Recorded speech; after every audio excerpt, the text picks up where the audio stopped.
Maswerteng gabi po mga ka-STL natin sa Pangasinan. Narito na po ang mga numerong nanalo sa STL Pangasinan ngayong gabing ito, August 25, 2026, 8:45 PM. Kaya kunin nyo na po ang inyong mga ticket. Narito na po ang resulta para po sa STL Pangasinan. Third row result, August 25, 2026, 8:45 PM. Ang mga numerong nanalo, 4 at 27 in exact order.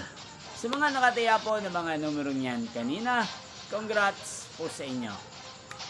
Araw-araw nyo pong napapanood ang resulta ng STL Pangasinan sa channel ito tuwing 12 PM, 5 PM at 8:45 PM. Sa mga gusto pong magpa-shoutout dyan, mag-comment lang po kayo. Inyo pong napanood ang resulta ng STL Pangasinan sa channel ito, Roderick Hernandez TV. Maraming salamat po sa patuloy niyo pong panonood at pagsuporta sa aking channel. Magkita-kita pong muli tayo bukas ng 12 PM para sa first draw result ng STL Pangasinan. Thank you for watching and good night po sa ating lahat.